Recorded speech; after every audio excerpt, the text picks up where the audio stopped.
Praise the Lord. Praise the Lord. വീണ്ടും കർത്താവിന്റെ സന്നിധിയിലാകുവാൻ നമുക്ക് കർത്താവ് കൃപ തന്നു. फिर से प्रभु की उपस्थिति में आने के लिए प्रभु ने हमें अनुग्रह दिया. നിന്റെ സന്നിധിയിലായിരിക്കുന്നത് ഒരു ദിവസം 1000 ദിവസത്തേക്കാൾ ഉത്തമമെന്നാണ് നാം വായിക്കുന്നത്. प्रभु का उपस्थिति में रहना और 1000 साल से बढ़कर कह करके हम प्रभु के वचन में देखता है. അപ്പോൾ വീണ്ടും നമുക്ക് ദൈവ സാന്നിധ്യം കൊണ്ട് നമ്മുടെ ദിവസത്തെ ആരംഭിക്കാം. फिर भी और एक दिन जो प्रभु ने हमें दिया है वो प्रभु के संगति के साथ प्रभु के साथ का संगति में रह करके हम इस दिन को आरंभ करें. ഇന്ന് നമുക്ക് ദൈവം വിലപ്പെട്ടതായി കാണുന്നതും മനുഷ്യൻ വിലപ്പെട്ടതായി കാണുന്നതും തമ്മിലുള്ള വ്യത്യാസത്തെ കുറിച്ച് നമുക്ക് ചിന്തിക്കാൻ ആഗ്രഹിക്കുന്നു. आज जो परमेश्वर की दृष्टि में जो मूल्यवान है और जो मनुष्य की दृष्टि में जो मूल्यवान है उसके बारे में आज थोड़ी समय विचिंतन करना चाहता है. അതിനായി ആദ്യമായി നമുക്ക് ലൂക്കോസ് സുവിശേഷം 16-ാം അധ്യായം അതിന്റെ 15-ാം വാക്യം ഒന്ന് വായിക്കാം.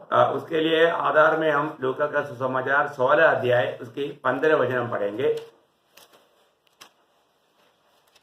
लूका का सुसमाचार उसका 16 अध्याय उसका 15 वचन. जो प्रभु का उसने उससे कहा, तुम तो मनुष्य के सामने अपने आप को धर्मी ठहराते हो, परंतु परमेश्वर तुम्हारे मन को जांचता है, क्योंकि जो वस्तु मनुष्य की दृष्टि में महान है वह परमेश्वर के निकट घृणित है.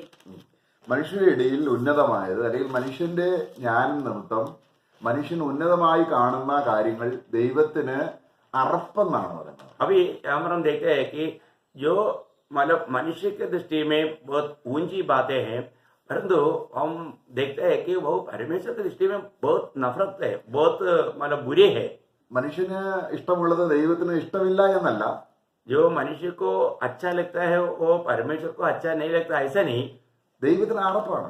परंतु वो प्रभु नफरत करता है, प्रभु को बहुत बुरा लगता है. മനുഷ്യന് എന്താണ് നല്ലതെന്ന് തിരഞ്ഞെടുക്കാനുള്ള കഴിവ് നഷ്ടപ്പെട്ടിട്ട് ദൈവത്തിന് അറപ്പായത് നല്ലതായി മനുഷ്യൻ തിരഞ്ഞെടുക്കുന്നതാണ് മനുഷ്യൻ ജ്ഞാനമായിട്ട് കാണുന്നത്. जब परमेश्वर के दृष्टि में जो बुरा है वो बात को मनुष्य को अच्छा लगता है, वो मनुष्य अपना ज्ञान में वो बात को चुनता है, इसलिए परमेश्वर को वो बात नफरत है.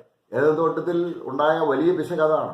ഏദൻ बगीचा में आया हुआ सबसे बड़ा गड़बड़ी वही है. മനുഷ്യനെ ദൈവം സൃഷ്ടിച്ചത് ദൈവം എന്ത് നല്ലതെന്ന് മനുഷ്യന് അപ്പോൾ പറഞ്ഞു കൊടുക്കുകയാണ്. സ്വന്തമായിട്ട് വിവേചിക്കാനുള്ള കഴിവ് മനുഷ്യനില്ല. जब मनुष्य के लिए क्या भला है करके प्रभु समय समय पर उनको बताता है, क्योंकि उसको जानने के लिए मनुष्य के पास सामर्थ्य नहीं.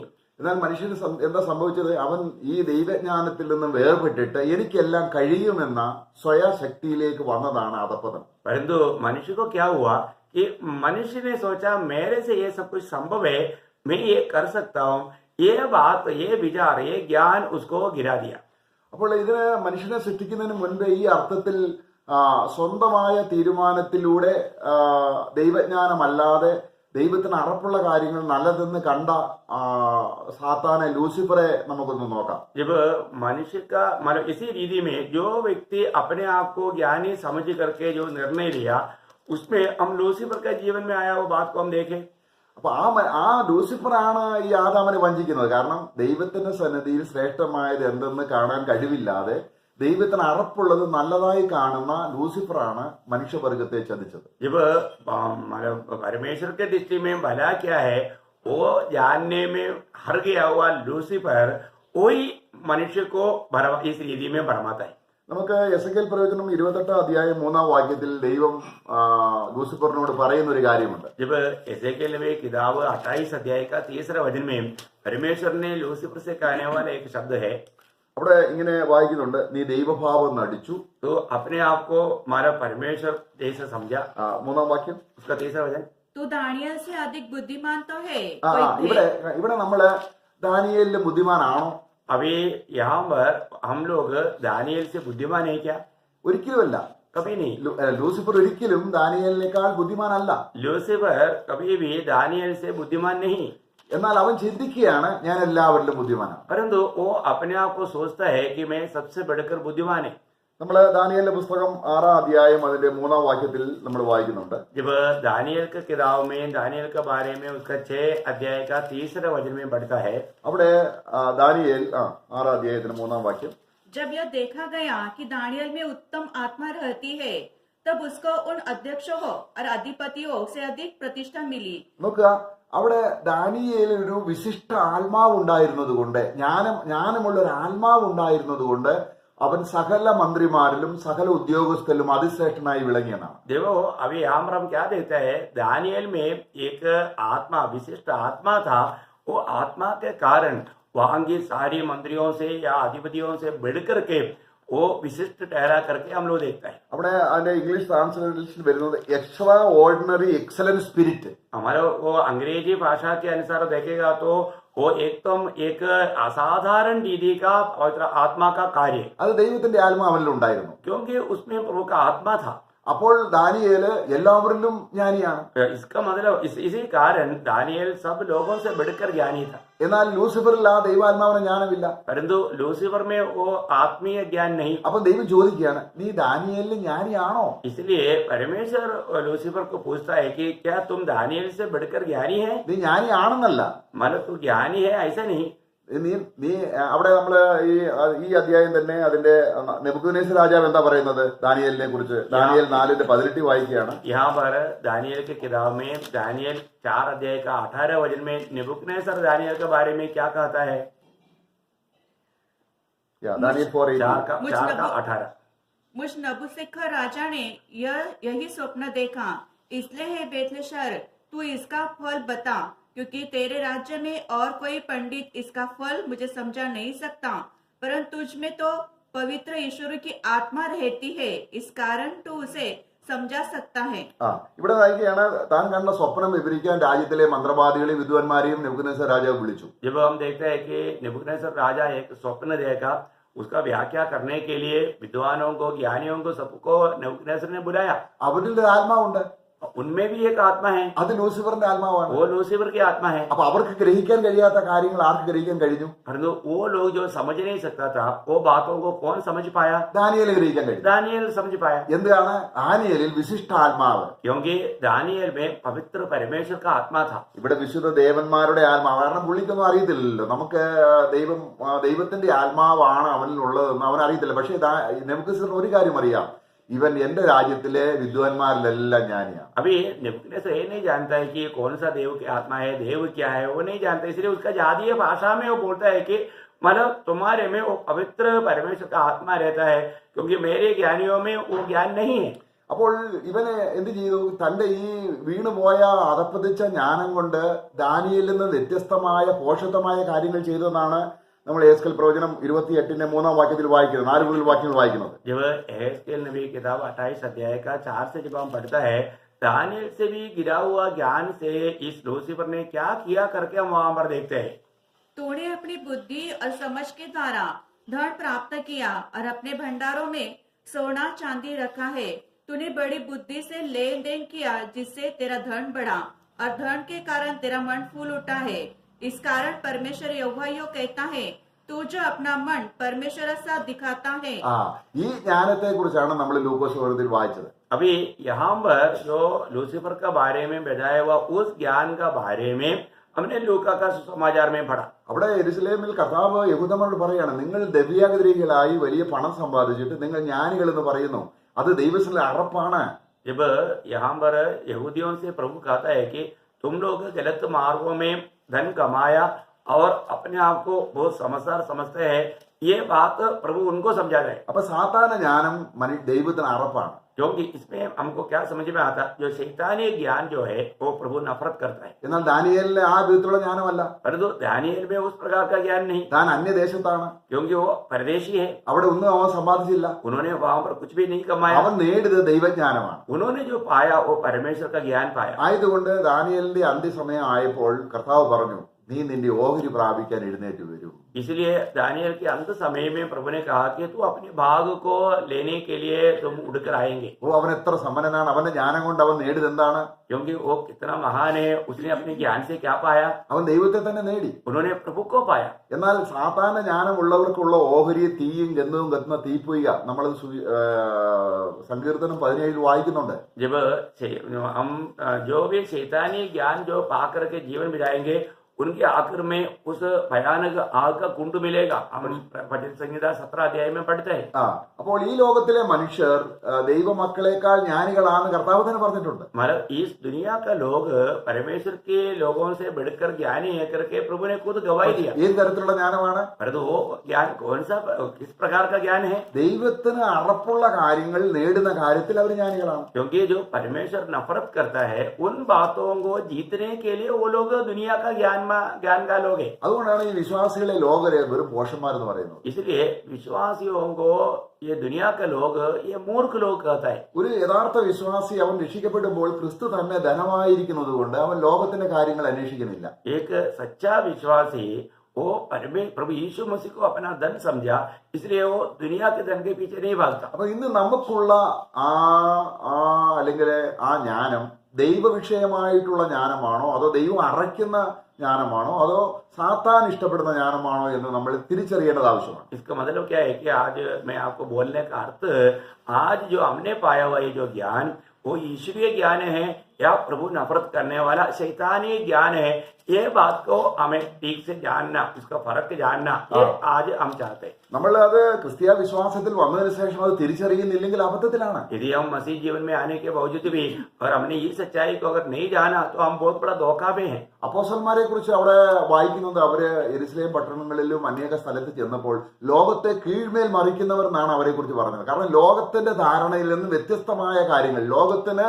പോഷത്വമായ കാര്യങ്ങൾ പറയുന്നവർ. जब प्रेरितों का बारे में हम देखते हैं कि वो लोग जहां पर भी गया वो लोग दुनिया को उल्ट पुल्ट करने वाला है करके उनका बारे में गवाही दिया, क्योंकि वो लोग ये दुनिया का ज्ञान नहीं स्वर्गीय ज्ञान बता करके उनको एकदम चकित कर दिया। കാരണം സാത്താൻ ലോകത്തെ ദൈവജ്ഞാനത്തിന് വിരുദ്ധമായി കീഴ്മേൽ മറിച്ചു. क्योंकि शैतान ने क्या किया, दुनिया को ईश्वरीय ज्ञान से वो पलट करके दुनिया को बिल्कुल पलट दिया। നമ്മള് യെശയ്യാവിന്റെ പുസ്തകം 5 अध्याയം 20 വാക്യം വായിക്കുമ്പോൾ यशायाह नबी की किताब 5 अध्याय का 20 वचन में, यशायाह 5 अध्याय उसका 20 वचन में 20-21 20 और 21, 20 तक ही है। हाँ 20, हाँ।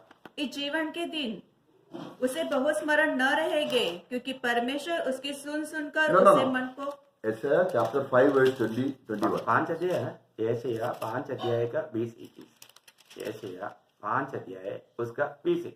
हाय उन पर जो बुरे को भला और भले को बुरा कहते हैं, जो अंधेरे को उजाला और उजाले को अंधेरा ठहराते हैं, और कड़वे को मीठा और मीठे को कड़वा करके मानते हैं।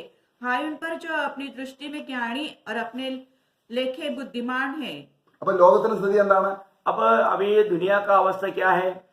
ദൈവത്തിന്റെ ദൃഷ്ടിയിൽ തിന്മ എന്ന് പറയുന്നതിനെ ലോകം കാണുന്ന നന്മയെന്നാണ്. जब परमेश्वर की दृष्टि में जो बुरा है उनको दुनिया क्या कहता है, ये भला है।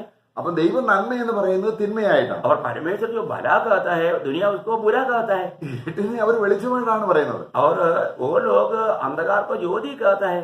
നോക്കുക, മധുരത്തെ അവർ കയ്പെന്നും കയ്പിനെ മധുരമെന്നും പറയുന്നു. और मीठा को वो लोग कटवा बोलते हैं और कटवा को वो लोग मीठा बोलते हैं। അപ്പൊ ശരിക്കും ജ്ഞാനമുള്ള ദൈവത്തോട് ചേർന്ന് നിൽക്കുമ്പോൾ ആ ദൈവത്തിന്റെ ആത്മാവ് ദൈവം കാണുന്നത് പോലെ നമ്മുടെ ഉള്ളിൽ നമുക്ക് ജ്ഞാനം തരികയാണ്. जो सच्चा ज्ञानी परमेश्वर और परमेश्वर की आत्मा पाया हुआ लोग प्रभु के साथ मिला रहता है, तो हम परमेश्वर जैसे देखते हैं वैसा देखते हैं, वो स्वर्गीय ज्ञान है। ഇത് നമ്മൾ കർത്താവിലേക്ക് വരുമ്പോൾ മനം തിരികെയാണ്, നമ്മുടെ ജ്ഞാനം നേരെ ഉൾട്ടാകുകയാണ്. हम जब प्रभु की ओर आता है तो हम मन फिरते हैं, बोलने का अर्थ सीधा उल्टा हो जाता है। അപ്പോൾ ഇവിടെ നമ്മൾ കാണുകയാണ്, നമ്മൾ ഒരിക്കൽ സാത്താന്റെ ഭരണത്തിന് കീഴിലായിരുന്നു, ഈ ലോകത്തിന്റെ അധിപതിക്ക് അനുസരിച്ച് അനുസരണക്കേടിന്റെ മക്കളായിരുന്നു. അപ്പോൾ നമുക്ക് ജ്ഞാനമെന്ന് അന്ന് തോന്നുന്നതെല്ലാം ഇന്ന് വെറും പോഷത്വമായിട്ടാണ് തോന്നുന്നത്. हम एक समय में हम शैतान के गुलाम होकर के उस समय में जो हमको शैतानी ज्ञान से जो अच्छा लगता था, आज हम प्रभु में आने के बाद में अभी हमको मालूम पड़ता है कि अरे वो सब कितना गलत था, वो झूठ था करके हमको समझ में आता है। കർത്താവിന് വരുന്നതിന് മുമ്പ് പൗലോസും അങ്ങനെ ആയിരുന്നു.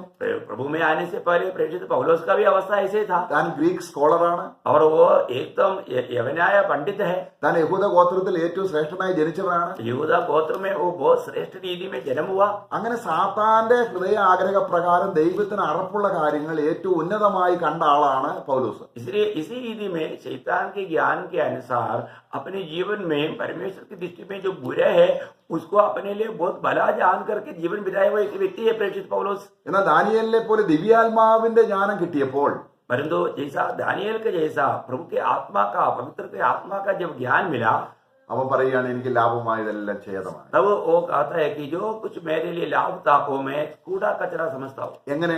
कैसा? ഈ ക്രിസ്തുയേശുവിനുള്ള പരിജ്ഞാന നിമിത്തം. ये प्रभु यीशु मसीह के ज्ञान की उत्तमता के कारण. അപ്പൊ ദൈവത്തിന്റെ ജ്ഞാനം ഉള്ളിൽ വരുമ്പോൾ जब स्वर्गीय प्रभु का ज्ञान जब हमारे भीतर आता है, പഴയ ജ്ഞാനമെല്ലാം നീങ്ങിപ്പോകും. वो दुनिया के सारे बातें बीत जाता है. അതാണ് ഒരുവൻ ക്രിസ്തുവിലായാൽ ഇതാ അവൻ പുതിയ സൃഷ്ടി, സകലവും അവൻ അറിഞ്ഞതും കേട്ടതും പഠിച്ചതും എല്ലാം ഉപേക്ഷിച്ചിട്ട് ദൈവിക ജ്ഞാനം, സ്വർഗീയ ജ്ഞാനം, നിലനിൽക്കുന്ന ജ്ഞാനം, ദൈവം എപ്പോഴും ഇഷ്ടപ്പെടുന്ന, ദൈവത്തിന് അറപ്പല്ലാതെ ദൈവം ഹൃദയത്തോട് ചേർത്ത് പിടിക്കുന്ന ദൈവത്തിന്റെ അതേ ജ്ഞാനം ഒരു വിശ്വാസിക്ക് ലഭിക്കുന്നതാണ് വീണ്ടുജനം. इसलिए हम प्रभु का वचन में पढ़ता है 2 कोरिन्थी 5:17 में, यदि जो कोई मसीह यीशु में है वो नया उत्पत्ति है, सारे पुराना बात बीत गया. बोलने का अर्थ क्या है? पुराना ज्ञान, पुराना जो भी अपना अच्छा समझने वाला सारे बातें अभी बिल्कुल बदल गया. अभी स्वर्गीय ज्ञान से जो सच्चाई है वही समझने वाला बन गया. അപ്പൊ നമ്മൾ ഈ ദൈവിക ജ്ഞാനത്താൽ നമ്മുടെ പ്രാണനെ രക്ഷിക്കണം. जब हम, हमारा कर्तव्य क्या है? हम इस स्वर्गीय ज्ञान से या प्रभु का ईश्वरीय ज्ञान से हमें अपने प्राण को बचाना है. നമ്മൾ സാധാരണ ജ്ഞാനത്താൽ നമ്മുടെ പ്രാണനെ നശിപ്പിച്ചവരാണ്. हम अपने जीवन में पहले शैतानी ज्ञान के कारण अपने आत्मा का नष्ट किया. നമ്മൾ മൂർത്തപൂജ അല്ലെങ്കിൽ വിഗ്രഹങ്ങളെ ആരാധിക്കുന്നവരെ കുറിച്ച് നമുക്കറിയാം. ഇന്ന് നമ്മള് ഗണപതിയുടെ ഒക്കെ ഈ സമയത്ത് വരുമ്പോൾ ഏറ്റവും ഉന്നതന്മാരും തോന്നുന്ന BRCയിലെ സയന്റിസ്റ്റ് ആയിരിക്കുന്ന ആൾക്കാരാണ് ഈ ബിംബത്തെ തലയിൽ വെച്ചുകൊണ്ട് അവര് വെള്ളത്തിൽ മുക്കാൻ പോകുന്നത്. അവർക്ക് ജ്ഞാനമില്ല. हम जानते हैं कि मूर्ति पूजा पाप है, और हम देखते हैं कि जब ये जो सूंड वालों की त्योहारों में उनको लेकर के चलने वाला कौन है? बड़े बड़े ज्ञानी लोग हैं, डॉक्टर लोग हैं, इंजीनियर लोग हैं, वैज्ञानिक लोग हैं, साइंटिस्ट लोग हैं. वो लोगों को मतलब प्रभु के वचन के अनुसार उनको ज्ञान नहीं है. അതിനെക്കുറിച്ച് യശയ്യാവിന്റെ പുസ്തകം 44 അധ്യായത്തിൽ പറയുന്നത് ഒരു മനുഷ്യൻ കാട്ടിൽ പോയി ഒരു മരം വെട്ടിക്കൊണ്ട് വന്നു. जब आपको मालूम है उसका बारे में, एशिया 44 अध्याय में वो एक अच्छा चरित्र का रूप में इतना विस्तार से बोलता है. एक आदमी जाकर के जंगल में जाकर के एक पेड़ काट कर लाया. അതിന്റെ ഒരറ്റം കൊണ്ട് അവനൊരു ഉളി എടുത്ത് ഒരു വിഗ്രഹം ഉണ്ടാക്കുന്നു. उसका एक भाग से उन्होंने मानव हथियार से एक मूर्ति बनाया, മറ്റേ അറ്റം കൊണ്ട് ഇറച്ചി ചുട്ടു തിന്നു. और दूसरा एक भाग लेकर के वो पका करके मांस खा लेता है. എന്നിട്ട് അതിന്റെ വിശദീകരണം പറഞ്ഞു വന്നിട്ട് പ്രവാചകൻ പറയാൻ നോക്കണം. और 44 उसका विस्तार से कहते कहते उसका 44 अध्याय के आखिर में जब भविष्य कहता है, 44 19-20 उसका 19 और 20 में, मैंने न किसी गुप्त स्थान में न अंधेर 44 अध्याय का कोई 19-20. कोई इस पर ध्यान नहीं करता और न किसी को इतना ज्ञान या समझ रहती है कि कह सके उसका एक भाग तो मैंने जला दिया और उसको कोयले पर रोटी बनाई और मांस भूनकर खाया है. फिर क्या मैंने उसके बचे हुए भाग को घिनौने वस्तु बनाऊं? क्या मैं काठ को प्रणाम करूं? वह राख खाता है, भराई हुई बुद्धि के कारण वह भटकाया गया है और वह न अपने को बचा सकता है न वह कह सकता है क्या. അപ്പം ഇവിടെ അവൻ ചെയ്യുകയാണ്, അവൻ സ്വയം തോന്നുക അവൻ ജ്ഞാനിയാണെന്ന്. देखिए ये सारे गलत काम करते हुए भी उसको ऐसा लगता है कि मैं बड़ा ज्ञानी हूँ. പിന്നെ സാത്താന്റെ ജ്ഞാനത്തിലേക്ക് അധപ്പതിച്ചു. परंतु वो शैतानी ज्ञान के और वो गिर गया, ദൈവത്തിന്റെ ജ്ഞാനം കിട്ടാതിരിക്കാൻ അവരുടെ മനസ്സിനെ അടച്ചു കളഞ്ഞു. क्योंकि ईश्वरीय ज्ञान को प्राप्त ना करने के लिए शैतान ने उनका मन को अंदर कर दिया. കാരണം ഈ മരമുട്ടിയാണ് ഞാൻ ആരാധിക്കും തിരിച്ചറിയാൻ അവന് ജ്ഞാനമില്ല. क्योंकि वो एक लकड़ी की टुकड़े की आराधना कर रहा है करके वो समझ नहीं पा रहा है, അവന്റെ ഹൃദയം വഞ്ചിക്കപ്പെട്ടതാണ്. क्योंकि उनका हृदय में उन्होंने धोखा खाया. എന്നാൽ കർത്താവിനെ കണ്ടുമുട്ടുമ്പോൾ परंतु जब प्रभु से जब मिलता है, ഈ വഞ്ചിക്കപ്പെട്ട ഹൃദയം നേരുള്ള ഹൃദയമായി തീരും. ये धोखा खाया वो दिल जो है वो सीधा दिल बन जाता അപ്പൊ है. ഇങ്ങനെയുള്ള വ്യക്തി തന്റെ പ്രാണനെ രക്ഷിക്കുന്നില്ല എന്ന് പറഞ്ഞാൽ നശിപ്പിക്കുന്നു. मतलब ऐसे प्रकार का लोग जो है वो अपने प्राण का उद्धार होने नहीं देता. അപ്പൊ നമ്മളെ കർത്താവ് രക്ഷയിലേക്ക് വിളിക്കുമ്പോൾ जब हमें प्रभु उद्धार के लिए बुलाता है, നമ്മളുടെ ജീവനിലേക്ക് ദൈവത്തിന്റെ ആത്മാവ് വരുമ്പോൾ നമ്മുടെ പ്രാണനെ രക്ഷിക്കുന്ന കാര്യമാണ് നമുക്ക് മനസ്സിലാക്കി തരുന്നത്. हमारा जीवन में जब प्रभु की आत्मा आता है तो हमारा प्राण का उद्धार के विषय में वो आत्मा में समझाता है. അതുകൊണ്ട് ദൈവജ്ഞാനമായ വചനം, इसलिए जो परमेश्वर का ज्ञान की जो वचन है, ദൈവത്തിന്റെ വചനം മുഴുവൻ ദൈവജ്ഞാനമാണ്. കാരണം ദൈവത്തിന്റെ ചിന്തയാണ്. क्योंकि परमेश्वर का सारा वचन परमेश्वर का ज्ञान है, क्योंकि ये परमेश्वर के विचार है. നോക്കുക, ദൈവം എത്ര ജ്ഞാനിയാണ്. തനിക്ക് സംസാരിക്കാനുള്ളതെല്ലാം ഇപ്പൊ എത്ര ഒരു നാളെ സംസാരിക്കാനുള്ള കാര്യം ഇന്ന് സംസാരിക്കാൻ എനിക്ക് അറിയത്തില്ല. जब परमेश्वर कितना बड़ा ज्ञानी है, कल की बातें आज मैं नहीं कर सकता, കർത്താവ് സംസാരിക്കാനുള്ളതെല്ലാം സംസാരിച്ചു കഴിഞ്ഞു. परंतु परमेश्वर को जो कुछ भी कहना है वो सब कुछ प्रभु ने कह दिया. അത്ര ജ്ഞാനിയായ ദൈവം इतना ज्ञानी परमेश्वर है. നമുക്ക് അടുത്ത നിമിഷം എന്ത് പറയണം എന്ന് നമുക്കറിയില്ല. अगला क्षण में हमें क्या कहना चाहिए हम नहीं जानता, കാരണം എന്ത് സംഭവിക്കുമെന്ന് എനിക്കറിയില്ല. क्योंकि क्या होने वाला है वो भी मैं नहीं जानता. ഉദാഹരണമായിട്ട് ഞാൻ ഇന്ന് രാവിലെ എഴുന്നേറ്റു. उदाहरण दो में आज मैं सुबह उठ गया, ഇന്ന് എന്ത് സംഭവിക്കും എനിക്കറിയില്ല. आज क्या क्या होने वाला है मुझे नहीं मालूम. ഞാൻ പെട്ടെന്ന് ഓട്ടോറിക്ഷയിൽ കയറി ഒന്ന് മറിഞ്ഞു വീഴുന്നു. मैं अभी रिक्शा में बैठ गया और वो रिक्शा एकदम उल्टा हो गया, എന്റെ കൈകാലുകൾ ഒടിയുന്നു. मेरा हाथ पाँव टूट जाता, എന്റെ ചിന്തകളും ഭാവങ്ങളും വ്യത്യസ്തമാണ്. मेरा विचार और भावना एकदम अलग है. എന്നാൽ ദൈവത്തിന് നേരത്തെ അറിയാം. परंतु प्रभु को ये सारे बात पहले से मालूम. അപ്പൊ എന്ത് പറയണമെന്നും എന്ത് ചിന്തിക്കണമെന്നുമുള്ള തീരുമാനം ദൈവത്തിനറിയാം. हमें क्या कहना चाहिए, क्या सोचना चाहिए, ये सारे बात प्रभु जानता है. അതുകൊണ്ട് പ്രിയമുള്ളവരെ, ഈ വചനത്തിൽ നമ്മൾ ഹൃദയം വെക്കുമ്പോൾ നമ്മൾ വായിക്കുന്നുണ്ട്, നമ്മൾ 119 സർവ്വ ഗുരുക്കന്മാരിലും ഞാൻ ജ്ഞാനിയായി തീർന്നു, കാരണം കർത്താവിന്റെ വചനം ഞാൻ ഭക്ഷിക്കുന്നത് കൊണ്ട്. प्रियो, हमें मालूम है कि मैं सारे गुरुओं से बढ़कर ज्ञानी बना. कारण क्या है? मैं प्रभु का वचन को खाते रहता हूँ. അല്പജ്ഞാനിയെ ബുദ്ധിമാനാക്കുന്നു. मतलब एकदम साधारण लोगों को बुद्धिमान बनाता है वचन. എന്നാൽ യെരമ്യാവിന്റെ പുസ്തകം 8-ാം അധ്യായത്തിന് 9-ാം വാക്യത്തിൽ എന്താണ്? जब यिर्मयाह 8:9 में क्या पढ़ता है? यिर्मयाह 8 अध्याय के 9 वचन में, बुद्धिमान लज्जित हो गए, वे विस्मित हुए और पकड़े गए. देखो, उन्होंने यहोवा के वचन को निकम्मा जाना है, उनमें बुद्धि कहाँ रही. ദൈവവചനം നിരസിക്കുന്നവർക്ക് ദൈവജ്ഞാനത്തെ ദൈവവചനം മുഴുവനും ദൈവവചനം മുഴുവൻ ദൈവജ്ഞാനമാണ്. परमेश्वर को जो इनकारता है वो उनके लिए परमेश्वर का वचन तुच्छ है, परंतु परमेश्वर का सारा वचन परमेश्वर का ज्ञान है. അപ്പോൾ ദൈവവചനം നിഷേധിക്കുന്നെങ്കിൽ अगर परमेश्वर का वचन को हम इनकार करता है, നമ്മൾ വേറൊരു ജ്ഞാനം സ്വീകരിക്കുന്നു എന്നാണ്. हम इसका मतलब एक अलग ज्ञान को स्वीकारता है. ഏത് ജ്ഞാനമാണ്? वो कौन सा ज्ञान है? മനുഷ്യരുടെ മുമ്പിൽ ഉന്നതമായ കാര്യങ്ങൾ നേടുന്ന ജ്ഞാനം. जो मनुष्यों के सामने जो बड़ा लगता है, श्रेष्ठ लगता है, उस प्रकार का ज्ञान. അപ്പൊ मनुഷ്യരുടെ മുമ്പിൽ ഉന്നതമായ ദൈവത്തിന് എങ്ങനെയാണ്? मनुष्य के दृष्टि में जो ऊंची बात परमेश्वर की दृष्टि में कैसा है करके हमने अभी पढ़ा था, नीचा है या वो घृणित है.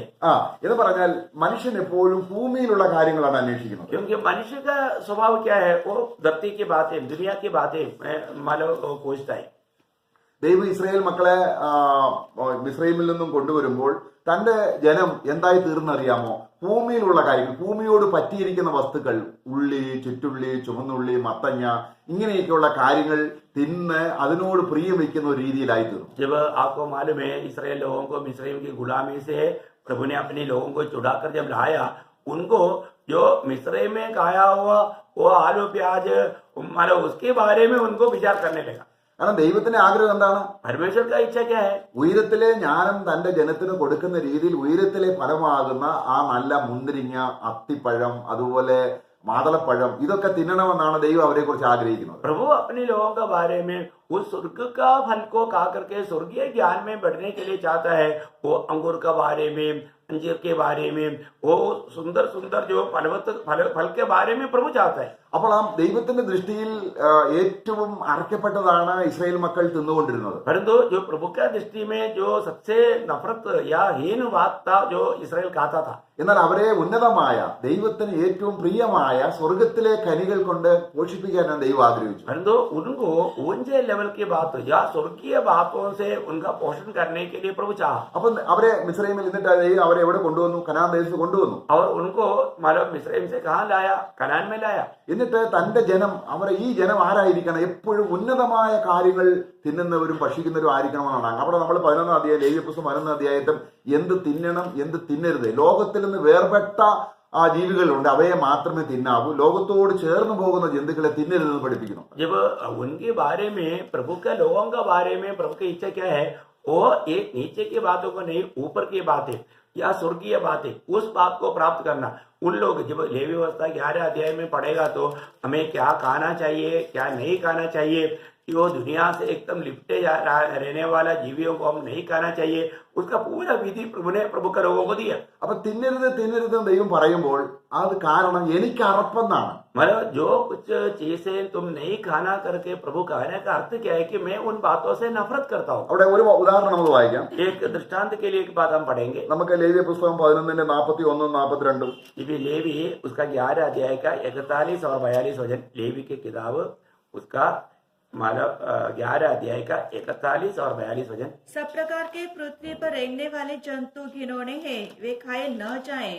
पृथ्वी पर सब रेंगने वालों में से जितने पेट या 4 पांव के बल चलते हैं या अधिक पांव वाले होते हैं, उनमें तुम न खाना, क्योंकि वे घिनौने हैं। तुम किसी प्रकार के रेंगने वाले जंतु के द्वारा अपने आप को घिनौना न करना और न उनके द्वारा अपने आप को अशुद्ध करके अपवित्र ठहराना। അവിടെ വായിക്കണം, എനിക്ക് അറപ്പാകുന്നു. मतलब इस प्रकार के जीव जंतुओं को नहीं खाना, क्योंकि मुझे उसको नफरत है। അങ്ങനെ തിന്നുന്നതുകൊണ്ട് എന്ത് സംഭവിക്കുന്നു? ऐसा खाएगा तो क्या होता? നിങ്ങൾ അശുദ്ധരാകും. तुम लोग अशुद्ध बनेगा। കാരണം ദൈവം ശ്രേഷ്ഠമായ കാര്യങ്ങൾ, കനികൾ, ദൈവം പറഞ്ഞിട്ടുള്ള തിന്നാവുന്ന കാര്യങ്ങൾ തിന്നുമ്പോൾ അവർ വിശുദ്ധരായിക്കൊണ്ടിരിക്കും. जब प्रभु ने जो मनुष्य के लिए दिया हुआ उन फलों को खाएगा तो वो पवित्र बनते जाएगा। അപ്പൊ ദൈവത്തിന്റെ ആ ജ്ഞാനം, उस स्वर्ग का ज्ञान നമ്മൾ ശ്രേഷ്ഠരായി തീരണമെന്നാണ്. ജ്ഞാനത്തിൽ ശ്രേഷ്ഠ, ഉന്നതമായ ജ്ഞാനം. हम लोग श्रेष्ठ लोग बनना चाहिए, ऊंचा ज्ञान वाला बनना चाहिए करके प्रभु का चाहते हैं। നമ്മളെ കുറിച്ചുള്ള ദൈവത്തിന്റെ പദ്ധതി എന്താണ്? നമ്മള് ദൂതന്മാരെക്കാൾ ശ്രേഷ്ഠനാണ്. സർവ്വ ഭൂമിയുടെ അധികാരം മാത്രമല്ല, സൂര്യന്റെയും ചന്ദ്രന്റെയും നക്ഷത്രങ്ങളുടെയും എല്ലാ അധികാരം നമുക്ക് തരും. हमारा बारे में प्रभु का योजना इच्छा क्या है? हम दूध से भी बढ़ करके है। इतना ही नहीं, सारे तारागणों के ऊपर, पृथ्वी के ऊपर, सबके ऊपर हमें प्रभु अधिकार देगा। നമ്മൾ വെളിപ്പാട് പുസ്തകം വായിക്കുന്നുണ്ട്, ജലാധിപതിയായ ദൂതൻ, സൂര്യനിൽ നിൽക്കുന്ന ദൂതൻ. ഇപ്പോൾ ദൂതന്മാരാണ് അതിന്റെ കാര്യങ്ങളൊക്കെ നോക്കുന്നത്. हम लोग प्रकाशित वाक्य में पढ़ता है कि जो माला समुद्र की अधिकारी दूध, ज्योति की अधिकारी दूध, ऐसा दूध गण आज ऐसा बहुत बातों का अधिकारी होकर आज है। ഇത് ആർക്ക് കിട്ടും? अरे तो ये सारे बात किसको मिलने जा रहा है? ഇത് നമുക്ക് തരാനാണ്. അപ്പൊ ये प्रभु अपने लोगों को देने के लिए रखा है। നമ്മള് പിന്നെ സാത്താനെ അല്ലെങ്കിൽ ലോകത്തെ ന്യായം വിധിക്കും. हम एक समय में दुनिया का न्याय करेगा। നമ്മൾ വീണുപോയ ദൂതന്മാരെ ന്യായം വിധിക്കും. हम लोग गिरे हुए स्वर्गदूतों का न्याय करेगा। ഇതൊന്നും ജ്ഞാനം വേണ്ടേ? इसके लिए ज्ञान नहीं चाहिए क्या? ഈ ജ്ഞാനം കൊണ്ട് നമ്മളെ നിറയ്ക്കാനാണ് ദൈവം ആഗ്രഹിക്കുന്നത്. നമ്മളെ ഭയങ്കര ഒരു ന്യായാധിപനാക്കുകയാണ്. ഏറ്റവും ശക്തനായ ഒരു രാജ്യം. ഇപ്പോൾ നമ്മുടെ ഇന്ത്യ രാജ്യത്തിന്റെ ഏറ്റവും പരമാധികാരി ആരാണ്? आज इन सारे बातों में हमें ज्ञानी बनाना प्रभु की इच्छा है। आज भारत का सर्वाधिकारी कौन है? ആരാണ്? कौन है? നമ്മുടെ പ്രധാനമന്ത്രിയാണോ? क्या हमारा प्रधानमंत्री है? നമ്മുടെ പ്രസിഡന്റ് ആണോ? क्या हमारा प्रेसिडेंट है? അല്ല. नहीं। ഇന്ത്യ നിയമം അനുസരിച്ച് ഇന്ത്യയുടെ നിയമോപദേശം അറിയാവുന്ന സുപ്രീം കോടതിയിലെ ജഡ്ജാണ് പരമാധികാരം. आज इंडिया का नियम को जानने वाला सुप्रीम कोर्ट का जो चीफ जस्टिस है वो है, उसके पास है उसका सारे अधिकार। എന്ന് പറയാം, അദ്ദേഹത്തിന് പണം കൊടുത്ത് ഈ പോഷത്വമുള്ള കാര്യങ്ങൾ പറയിപ്പിക്കുന്നുണ്ട്. പക്ഷെ അതല്ല ഞാൻ പറഞ്ഞത്.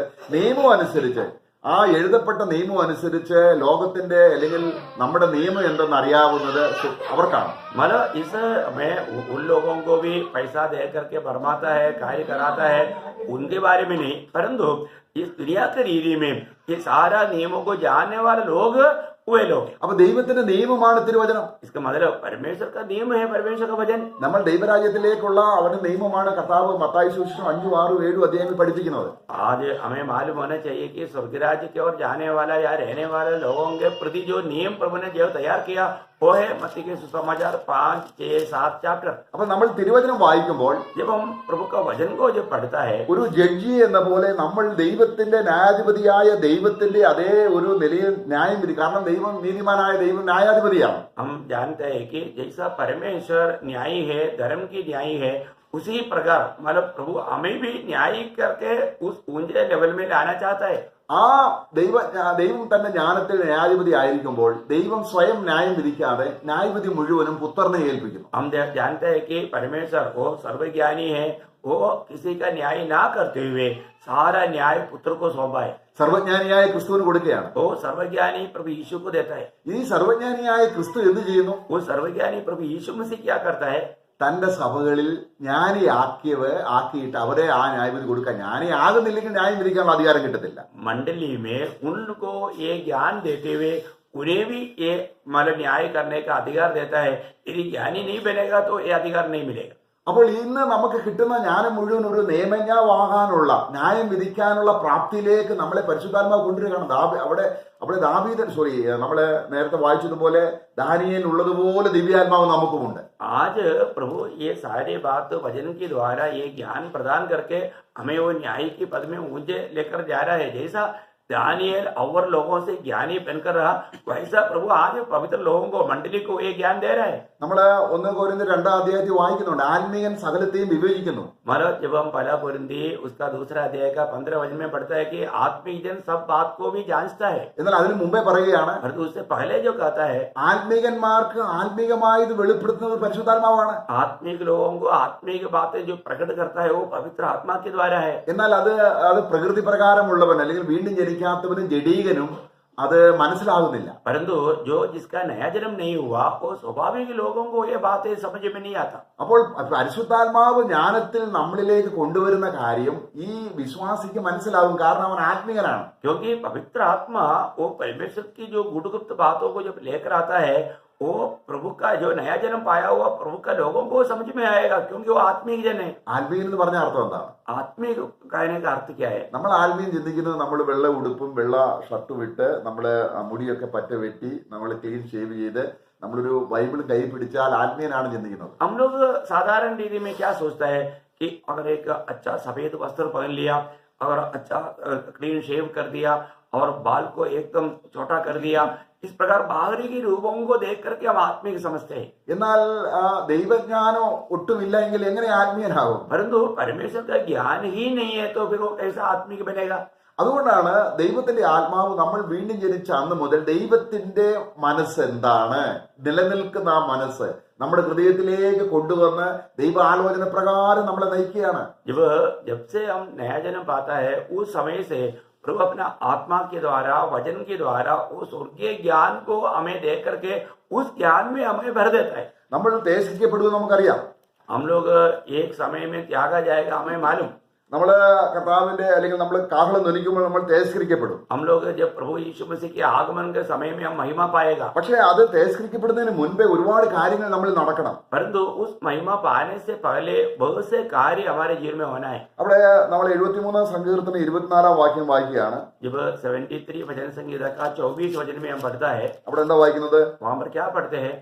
24 उसका 24 वचन, उसका 73 का 24 वचन। तो सम्मति देता हुआ मेरी अगुवाई करेगा और सब मेरे महिमा करके तुझको अपने पास रखेगा। അപ്പൊ എന്നെ മഹത്വപ്പെടുത്തുന്നതിന് മുൻപേ, മഹത്വത്തിലേക്ക് എന്നെ എടുക്കുന്നതിന് മുൻപേ, തേജസ്കരിക്കപ്പെടുന്നതിന് മുൻപേ എന്നെ ദൈവത്തിന്റെ കൗൺസിലിൽ നടത്തുന്നത്, ദൈവത്തിന്റെ ആലോചന എനിക്ക് പറഞ്ഞു തരുമെന്ന്. जब मैं उस महिमा में प्रवेश करने से पहले प्रभु मेरे जीवन में क्या करेगा? प्रभु की आलोचनाओं में मुझे चलाएगा। ഇന്ന് നമുക്ക് അത് മുഴുവൻ ജ്ഞാനമാണ്. ये सारे जो बात जो है ये स्वर्गीय ज्ञान की बात है। ഒരു യൂണിവേഴ്സിറ്റിക്കും അത് പഠിപ്പിക്കാൻ കഴിയത്തില്ല. ये दुनिया का कोई भी यूनिवर्सिटी में ये बात को सिखाया नहीं जाता। എന്നാൽ ഒരു പാവപ്പെട്ട ദൈവദാസൻ അല്ലെങ്കിൽ ഒരു ദൈവപൈതൽ, परंतु एक गरीब, एक साधारण प्रभु का बेटा या प्रभु का दास, ഒട്ടും ബുദ്ധിയില്ല, उसको कुछ भी दुनिया का रीति में कुछ भी ज्ञान नहीं, കർത്താവിന്റെ അടുക്കിലേക്ക് വരികയാണ്. परंतु वो प्रभु के निकट आता है, കർത്താവിന്റെ കാൽക്കൽ വീണിട്ട് प्रभु के पादस्थान में गिरकर, നിന്റെ ജ്ഞാനമാകുന്ന വചനം എനിക്ക് തരണമേ. आपके ज्ञान की उस वचन मुझको दे। ഓ, അപ്പോൾ ദൈവം എന്ത് ചെയ്യുന്നു? उस समय में प्रभु क्या करता है? ഈ അല്പജ്ഞാനിയെ ജ്ഞാനിയാക്കും. ये जो मतलब एक मूर्ख है उसको प्रभु ज्ञानी बनाता है। അപ്പൊ നമ്മളെ തേജസ്കരിക്കുമ്പോൾ തേജസ്സിന്റെ ഖനം ഏതിനെ ബേസ് ചെയ്താണ്? अभी जब हम महिमा पाएगा, वो महिमा पाने का उसका कारण क्या है? നമ്മള് വേദപുസ്തകത്തിൽ കർത്താവ്, നമ്മൾ വെളിപ്പാട് പുസ്തകം വായിക്കുന്നുണ്ട്, ഞാൻ നിങ്ങൾക്ക് പുതിയൊരു പേര് തരും. अभी हम प्रकाशित वाक्य में पढ़ता है कि मैं तुम्हें एक नया नाम दे। എങ്ങനെയാണ് ദൈവം നമുക്ക് പുതിയ പേര് തരുന്നത്? प्रभु कैसा हमें एक नया नाम देगा? ആ പേരിനനുസരിച്ചുള്ള ആളത്വത്തിൽ അതിന്റെ ആ ഗുണം വേണ്ടേ? उस नाम के अनुसार का योग्यता वो व्यक्ति में होना चाहिए। നമ്മൾ വേദപുസ്തകത്തിൽ കർത്താവ് നമ്മൾ വായിക്കുന്നുണ്ട്, മോശയ്ക്ക് വിശ്വസ്തൻ എന്ന പേര് ദൈവം കൊടുത്തു. जब परमेश्वर ने मूसा को एक विश्वास योग्य नाम दिया, മോശ വിശ്വസ്തനല്ല എങ്കിൽ ആ പേര് കൊടുക്കൂ. अगर मूसा विश्वास योग्य नहीं है तो ऐसा नाम मूसा को मिलेगा? അങ്ങനെ അനേകർക്ക് പേര് കൊടുത്തതായിട്ട് നമ്മൾ വായിക്കുന്നുണ്ട്. ऐसा बहुत से लोगों को एक नया नाम दिया करके हम देखते हैं। നമ്മൾ ആ കനാന്യ സ്ത്രീ വന്നിട്ട് കർത്താവിനോട് ചോദിക്കുകയാണ്, എന്റെ മകളെ സൗഖ്യമാക്കണം. जब उस कनान्य अन्य जाति का स्त्री आकर के अपनी बेटी की चंगाई के लिए प्रभु से विनती करता है, അപ്പൊ കർത്താവ് പറഞ്ഞു, तब प्रभु ने कहा, ഞാൻ മക്കളുടെ അപ്പം എടുത്ത് നായ്ക്കുട്ടികൾ കൊടുക്കത്തില്ല. बेटों का रोटी लेकर के मैं कुत्तों को नहीं देता। അപ്പൊ അവൾ എന്താ പറഞ്ഞത്? तब उस स्त्री ने क्या कहा? അതേ കർത്താവേ, सही बात है प्रभु, നായ്ക്കുട്ടികളും ആ മേശയിൽ നിന്ന് വീഴുന്ന അപ്പം തിന്നുന്നല്ലോ. परंतु उस मेष में से गिरा हुआ वो टुकड़ा जो है वो कुत्ते के बच्चा खाते हैं. അവൾക്ക് ഭയങ്കര ജ്ഞാനമുണ്ടായി. मतलब उसको बहुत प्रभु के पास आने से उसको അപ്പോൾ बड़ा അവളെ प्रकाश मिला. കനാന്യ സ്ത്രീ എന്നല്ല കർത്താവ് വിളിച്ചത്. उस समय में उसको कानान्य स्त्री करके नहीं कहा. കാരണം അവൾ കനാന്യ സ്ത്രീയാണ്. वो एक अन्य जाति का कानान्य स्त्री है. അവളുടെ പേരങ്ങനാണ്. उनका नाम ही ऐसा है. പക്ഷെ കർത്താവ് ഇട്ട പേരെന്താണ്? परंतु प्रभु ने उसको क्या नाम दिया? വിലയേറിയ വിശ്വാസമുള്ളവളെന്നാണ്. मतलब बहुत मूल्यवान विश्वास की पात्र है. Praise the Lord. Praise the Lord. ഇങ്ങനെ നമ്മൾ കർത്താവിന്റെ സന്നിധിയിൽ നിൽക്കുമ്പോൾ നമുക്ക് ഓരോരുത്തരും ഈ ജ്ഞാനത്തിന്റെ അടിസ്ഥാനത്തിൽ നമ്മൾ എന്താ കഴിവുണ്ട് എന്നതിന് അടിസ്ഥാനമായി നമ്മുടെ പേര് വ്യത്യസ്തമാണ്. प्रियो, हम जब प्रभु की उपस्थिति में जब खड़ा रहेगा तो हमें मिला हुआ ज्ञान के अनुसार, काम के अनुसार प्रभु जो हमें एक नाम देने वाला है वो नाम में बहुत फर्क रहेगा. Praise the Lord. Praise the Lord. നമുക്ക് ഇപ്പോൾ ആ പേര് അറിയത്തില്ല. आज हमें वो बात, वो नाम के बारे में कुछ भी नहीं मालूम. നമുക്ക് വിലയുള്ള പേര് കിട്ടണോ? हमें मूल्यवान नाम मिलना चाहिए क्या? ഈ ജ്ഞാനിയാണ്. हमें इस स्वर्गीय ज्ञान में भरना चाहिए. അങ്ങനെ ദൈവത്തിന് അറപ്പുള്ള സാധാരണ ജ്ഞാനത്തെ സ്വീകരിച്ച് ജ്ഞാനി എന്ന് പറഞ്ഞ് നമ്മൾ സ്വയം വഞ്ചിക്കപ്പെടരുത്. जब प्रभु का दृष्टि में नफरत करने वाला बातों को प्राप्त करके अपने आप को ज्ञानी बोल करके अपने आप को धोखा ना दे. അപ്പോൾ ദൈവത്തിന്റെ ഈ ആലോചന, അല്ലെങ്കിൽ നമ്മൾ നേരത്തെ വായിച്ചു ദൈവത്തിന്റെ ആലോചന, ഞാൻ हमने पहले भी देखा परमेश्वर की आलोचना कि मैं तुम्हें आलोचना दे करके मैं तुम्हें चलाऊंगा, वापस महिमा में ले जाऊंगा. അപ്പം നമ്മൾ തേജസ്കരിക്കപ്പെടുന്ന ദൈവത്തിന്റെ ആലോചന നമ്മുടെ ജ്ഞാനമായിട്ട് വരണം. अगर हमें उस महिमा में पहुंचना है तो परमेश्वर की आलोचना हमें मिलना चाहिए. നമ്മൾ സങ്കീർത്തനം 33:11 വാക്യത്തിൽ എന്താ വായിക്കുന്നത്? जब भजन संहिता 33 का 11 में, भजन संहिता 33 अध्याय उसका 11 वचन में हमें क्या पढ़ता है? यहोवा की युक्ति सर्वदा स्थिर रहेगी, उसके मन की कल्पनाएं पीढ़ी से पीढ़ी तक बनी रहेगी. അപ്പോൾ ദൈവത്തിന്റെ ആലോചന ശാശ്വതമാണ് मतलब प्रभु का युक्ति हमेशा बना എന്ന് रहेगा. പറഞ്ഞാൽ ദൈവത്തിന്റെ ജ്ഞാനം നിത്യമാണ്. बोलने का अर्थ क्या है? परमेश्वर का ज्ञान हमेशा हमेशा बना रहने वाला है. അത് ഈ ലോകത്തിന് നശിച്ചു പോകുന്ന ജ്ഞാനികൾ, നമ്മൾ അത് 1 കൊരിന്ത്യർ 2 അധ്യായത്തിൽ വായിക്കുന്നുണ്ട്. ഈ ലോകത്തിലെ ജ്ഞാനികളുടെ ജ്ഞാനം നശിച്ചു പോകും. मतलब हम लोग पहला कोरिन्थी 2 अध्याय में पढ़ते हैं कि ये संसार का ज्ञानवानों का ज्ञान नष्ट हो जाएंगे, എന്നാൽ ദൈവത്തിന്റെ ജ്ഞാനം परंतु परमेश्वर का ज्ञान അതൊരിക്കലും നശിച്ചു പോകുന്നില്ല. वो कभी नाश नहीं होता. അത് നമ്മളിൽ കൊണ്ടുവരികയാണ്. वो ज्ञान हमारे में लाता है. അപ്പോൾ ആ ദൈവജ്ഞാനത്തോട് ചേർന്ന് ജ്ഞാനം ഓരോ ദിവസവും കർത്താവിന്റെ സന്നിധിയിൽ ഇരുന്ന് വചനത്തിലൂടെ ഈ ജ്ഞാനം സമ്പാദിക്കുമ്പോൾ നമ്മുടെ പേര് വ്യത്യസ്തപ്പെട്ടുകൊണ്ടേയിരിക്കും. प्रियो, हमें जो प्रभु के वचन के द्वारा वो स्वर्गीय ज्ञान हमारे में जितना बढ़ाते जाएगा हमारा नाम भी बदलते जाएगा. പൗലോസ് പറയുകയാണ്, എനിക്ക് തേജസ്സിന്റെ നിത്യഘനം കിട്ടും. मतलब पौलुस कहता है कि मुझे उस महिमा का बड़ा धन मिलेगा. എന്നാൽ പൗലോസ് ആരായിരുന്നു? और पौलुस कौन था? ഞാൻ അദ്ദേഹം തന്നെ പറയാണ്, ഞാൻ ജ്ഞാനിയുള്ള ഒരു പ്രധാന ശില്പിയായി ഞാൻ അടിസ്ഥാനം ഇടുന്നു. मैं एक ज्ञानी होकर के इस रूप में मैं एक नींव डालता हूँ. അപ്പോൾ അവന്റെ ജ്ഞാനത്തിൽ, ദൈവജ്ഞാനത്തിൽ ലോകത്തെ അവൻ വെറുത്തു. मतलब उस स्वर्गीय ज्ञान में पौलुस ने दुनिया को नफरत किया. അപ്പോൾ ഈ ഭൂമിയിൽ നമ്മൾ കർത്താവിന്റെ വചനം പറയുകയാണ്, ജഡമോഹം, കൺമോഹം, ജീവനത്തിന്റെ പ്രതാപം, ഇത് ജ്ഞാനമാണെന്ന് ചിന്തിച്ച് മനുഷ്യൻ വഞ്ചിക്കപ്പെടുകയാണ്. हम लोग इस दुनिया में रहने के समय में आंखों की अभिलाषा, शरीर की अभिलाषा, जीविका का घमंड, इन बातों में जाकर के हम लोग कई बातों में धोखा खाते हैं. അത് ദൈവത്തിന് അറപ്പാണ്. ये बातें परमेश्वर को नफरत है. പക്ഷെ ലോക മനുഷ്യർക്ക് എന്താണ്? परंतु ये दुनिया के लोगों के लिए वो कैसे है? അത് ഭയങ്കര ഇമ്പമാണ്. बहुत पसंद है. അപ്പൊ നേരത്തെ നമ്മൾ ലേവ്യ പുസ്തകത്തിൽ വായിച്ചു, जैसे हमने लेवी के किताब में पहले पढ़ा था, ദൈവത്തിന് അറപ്പുള്ള അത് തിന്നുന്നത് ആ തിന്നുന്ന വ്യക്തി അറയ്ക്കപ്പെടും, അശുദ്ധനാവും. मतलब जिन चीजों को प्रभु नफरत करता है उन चीजों को अगर हम खाएगा तो प्रभु की दृष्टि में हम एकदम नफरत किया जाएगा. അതുകൊണ്ട് ദൈവത്തിന്റെ ജനം പ്രത്യേക ജനമാണ്. ജാതികൾ തിന്നുന്നതൊന്നും തിന്നാൻ പാടില്ല. इसलिए परमेश्वर के लोग एकदम अलग लोग हैं. जो जाति के लोग खाते हैं वैसे चीजें प्रभु का लोग नहीं खाना चाहिए. ദൈവം എങ്ങനെയുള്ളവനാണെന്ന് പ്രഥമദൃഷ്ടിയ മറ്റുള്ള ലോകത്തെ കാണിക്കാനാണ് ദൈവജനത്തെ കുറിച്ച് ദൈവം ഉദ്ദേശിക്കുന്നത്. क्योंकि हमारा परमेश्वर कितना महान है वो बात दुनिया को प्रकट करने के लिए प्रभु अपने लोगों के द्वारा ये बात को चाहते हैं. നമ്മൾ യിരെമ്യാവിന്റെ 13 അധ്യായത്തിൽ വായിക്കുന്നുണ്ട്, എന്റെ ജനം ആരാണ്? എനിക്ക് കീർത്തിയും എനിക്ക് പ്രശംസയും എന്റേതായിരിക്കുന്ന ആനന്ദവുമായി തീരാനാണ് ഞാൻ അവരെ തെരഞ്ഞെടുത്തിരിക്കുന്നത്. मतलब यिर्मयाह 13 अध्याय में हम पढ़ता है कि मेरा जन कौन है? वो मेरी प्रशंसा, मेरी आदर, मेरा महिमा के लिए मैंने उनको चुना है. 13 അധ്യായത്തിൽ ഒന്ന് വായിക്കാം. अगर हम चाहे तो उस वचन को पढ़ेंगे. यिर्मयाह नबी की किताब 13 अध्याय അതിന്റെ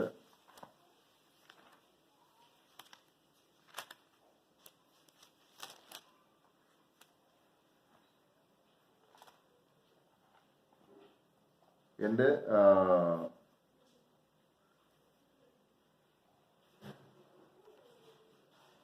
അതിന്റെ 13:11 उसका 13 का 11। यहोवा की ये वाणी है कि जिस प्रकार से लुंगी मनुष्य की कमर में कसी जाती है, उसी प्रकार से मैंने इस्राएल के सारे घराने और यहूदा के सारे घराने को अपनी कटी में बांध लिया था कि वे मेरी प्रजा बने और मेरे नाम और कीर्ति और शोभा के कारण हो, परंतु उन्होंने न माना। ദൈവം എന്താണ് അവരെ തിരഞ്ഞെടുത്തത്? प्रभु ने उनको क्यों चुन लिया?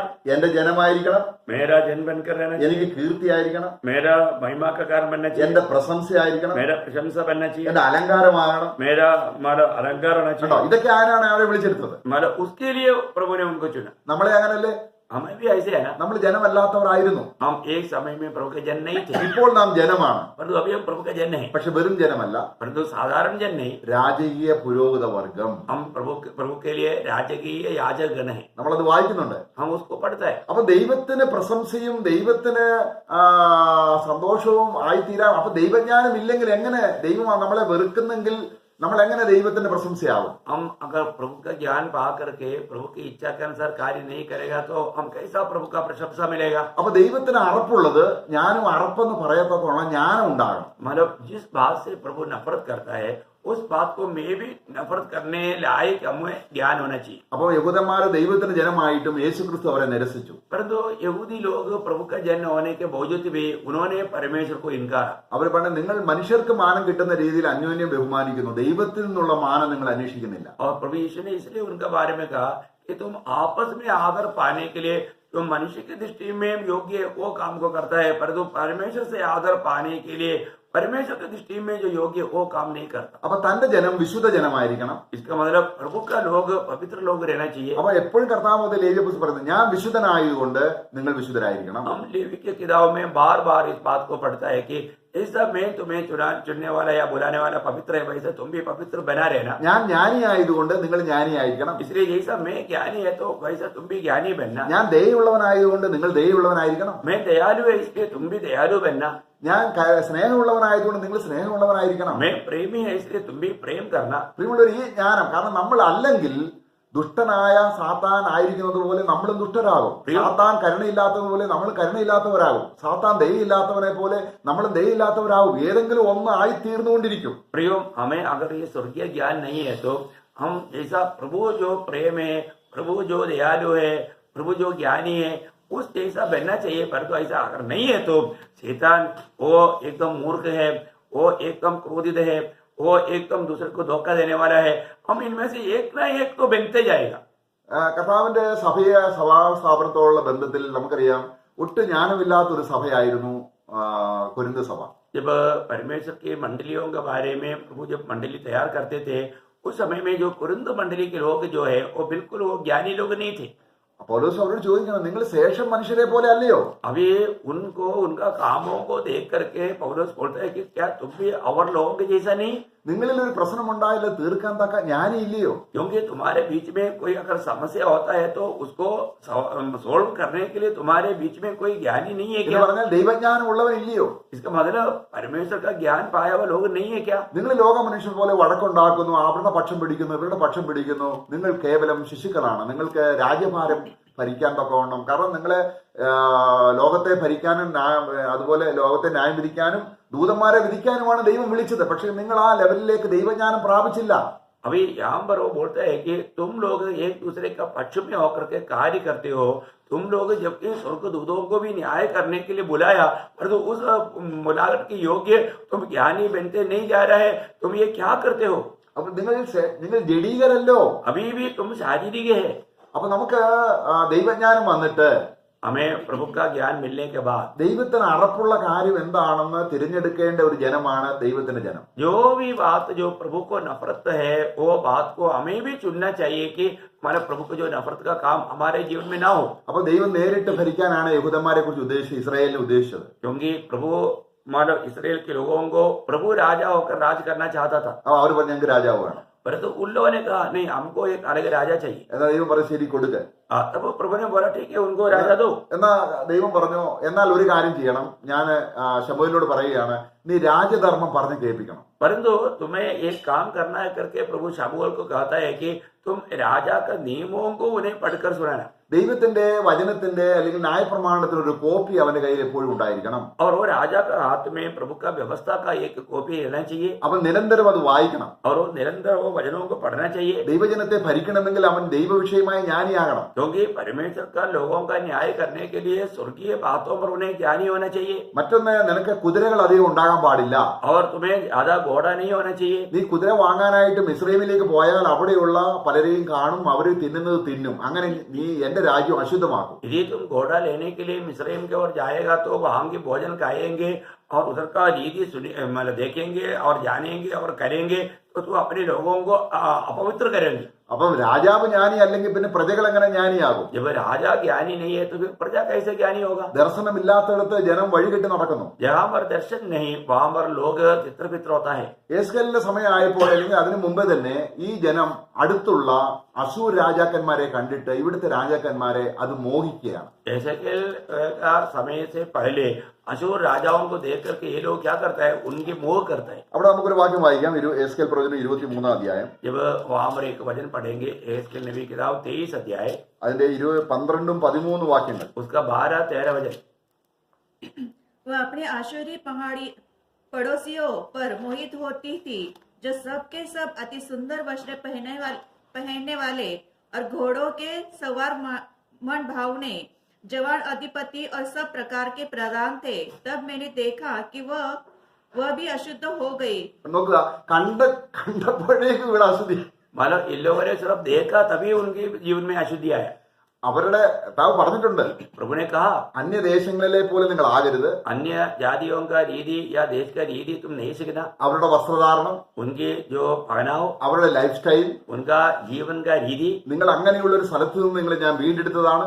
मैंने तुम्हें ऐसा एक देश में से तुम्हें छुटकारा दे करके मैंने अलग किया है. ദൈവത്തിന് അറപ്പുള്ള വസ്തുക്കൾ തിന്ന ഈജിപ്തിൽ നിന്നും സ്വർഗീയ കനാനിലെ കാര്യങ്ങൾ തിന്നാൻ വേണ്ടി നിങ്ങളെ ഞാൻ കൊണ്ടുവന്നവരാണ്. परमेश्वर की दृष्टि में जो बुरी बातें जो खाते थे उनको दूर करके मैं ईश्वरीय या स्वर्गीय चीजों को खाने के लिए मैंने तुमको लेकर आया. അപ്പൊ അശൂര്യരെ നീ മോഹിച്ചു. तो ये इसके बावजूद भी तूने अशूरियों का बातों को तूने चाहा. ഉടനെ നീ എന്തായി? तुरंत तूने क्या हो गया? അശുദ്ധിയായി. तुम अपवित्र बन गया. അപ്പൊ മോഹിക്കരുതെന്ന കൽപ്പനയുടെ പിന്നിലെ ദൈവ ജ്ഞാനം നമ്മൾ പ്രിയമുള്ളവരെ മനസ്സിലാകണം. നമ്മൾ ചിന്തിക്കുന്നോ മോഹിക്കരുത്, അതൊരു നിസ്സാര കാര്യമായിട്ടാണ് കാണുന്നത്. मोह नहीं करना, इस बात का आज्ञा के पीछे के प्रभु का योजना में जानना चाहिए. हमको क्या लगता है मोह नहीं करना, इसमें कोई बड़ी बात नहीं, ऐसा हमें लगता है. പൗലോസിന് ഈ കാര്യം ശരിക്കും മനസ്സിലായി. परंतु पौलुस इस बात को सही रीति में जाना. അവൻ പറയുകയാണ്, वो कहता है മോഹിക്കരുതെന്നൊരു കൽപ്പന ഇല്ലായിരുന്നെങ്കിൽ ഞാൻ രക്ഷപ്പെട്ടേനെയായിരുന്നു. यदि मोह नहीं करना करके एक आज्ञा ना होता तो मैं बेच जाता था. പക്ഷെങ്കിൽ ഞാൻ പിടിക്കപ്പെടുകയാണ്. परंतु मैं अभी पकड़ा जा रहा है. അയ്യോ, ഞാൻ അരിഷ്ട മനുഷ്യൻ. ओ मैं एकदम कैसा अभागा मनुष्य. ഈ മോഹിക്കാതെ ജീവിക്കാൻ എങ്ങനെ കഴിയും? इस प्रकार मोह ना करते हुए मैं कैसा जीवन बिताएंगे? അപ്പോഴാണ് ദൈവം തന്റെ പുത്രനെ കാണിച്ചു കൊടുത്തത്. तब पिता ने अपना पुत्र को दिखाया. ഈ ഭൂമിയിൽ 33 വർഷം മനുഷ്യനായിട്ട് ജീവിച്ചിട്ടു. इस दुनिया में 33.5 साल मनुष्य बनकर जीवन बिताया. ദൈവത്തിന് അറപ്പുള്ള ഒരു കാര്യവും ആഗ്രഹിക്കാതിരുന്ന ഏറ്റവും സത്യവാനും നീതിമാനുമായ സൗന്ദര്യവാനായ ഒരു മനുഷ്യൻ. परमेश्वर जो नफरत करता है उन बातों को नफरत करते हुए पूर्ण रूप में प्रभु को गौरव करके जीवन बिताने वाला एक प्रभु का जन.